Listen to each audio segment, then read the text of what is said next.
वरिष्ठ नेता पूर्व जिलाध्यक्ष श्री रमेश खन्ना जी और मंच पर हमारे मीडिया प्रमुख श्री नवीन जिंदल जी और साथ ही साथ जो प्रमुख रूप से मंच पर विराजमान है दीपक गुप्ता जी, नितिन जैन जी जो royal touch paints importers all India के कन्वीनर हैं, सतीश अग्रवाल जी और मनोज कंसल जी जो प्रेसिडेंट हैं समरसता फाउंडेशन। और आज सैकड़ों की संख्या में जो अभी नवीन जी ने नाम अनाउंस किए उन्होंने भारतीय जनता पार्टी ज्वाइन की है।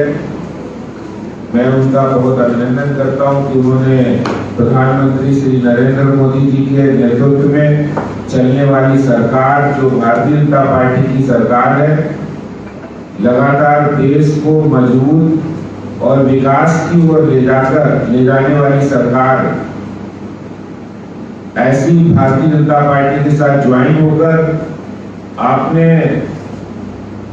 जो ज्वाइन किया उससे बहुत बड़ी ताकत पार्टी को मिलेगी। और आप ये भी जानते हैं कि जिस तरह से पिछले 7 वर्षों में पहले 5 साल और अब के 2 साल, उसमें 7 वर्षों में प्रधानमंत्री जी ने जो काम किए हैं वो पिछले 68 सालों में नहीं हुए। 68 ईयर यानी 75 साल हो गए, तो 75 सालों में 7 साल का एक टर्म है और बाकी टर्म एक तरफ है। अगर ये देखा जाए तो नरेंद्र मोदी जी ने जितने काम किए वो पिछले आजादी के बाद किसी सरकार ने उतने काम नहीं किए।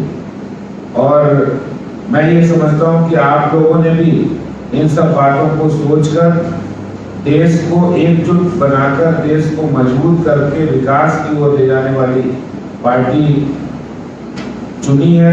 और राष्ट्रवादी विचारधारा के साथ ही साथ देश में अभूतपूर्व जो काम हुए हैं उसके साथ आपके साथ मिलने से और भी ताकत बढ़ेगी। दिल्ली के अंदर जो हमारे सामने बहुत सारी चुनौतियां हैं, मैं समझता हूं कि आपके आने से वो चुनौतियां भी आसान होगी और हम दिल्ली के अंदर केजरीवाल सरकार को भी आने वाले समय के अंदर परास्त करने का काम करेंगे, क्योंकि जो दिल्ली में सरकार चल रही है वो जन विरोधी सरकार है।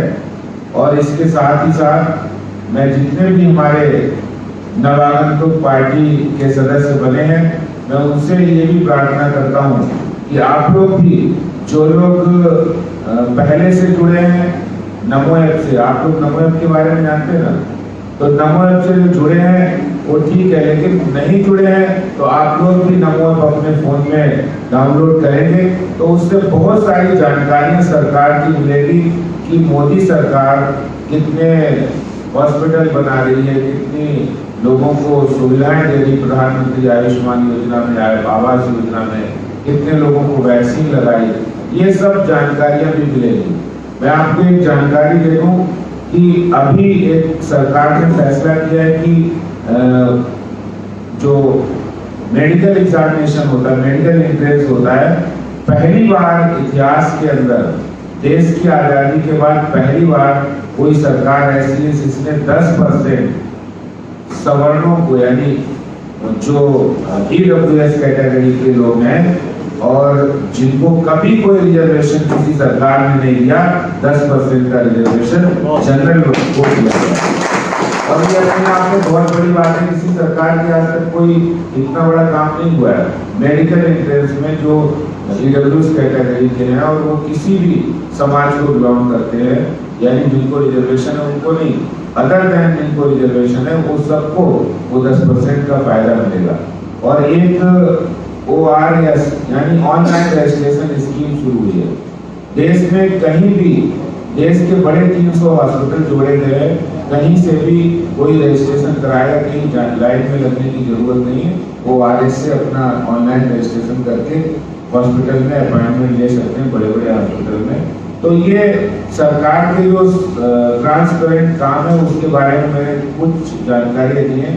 बाकी आप लोग अच्छा जुड़कर बहुत सारी जानकारी हासिल भी करेंगे और मिलकर हम एक अच्छा काम करेंगे। मैं आप सबको इस भारतीय जनता पार्टी परिवार में बहुत स्वागत अभिनंदन करते हुए नमस्कार करता हूँ। बहुत बहुत धन्यवाद।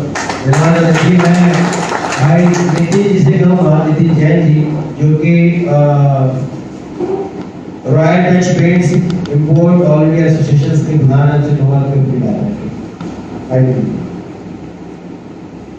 भारत माता की हेलो।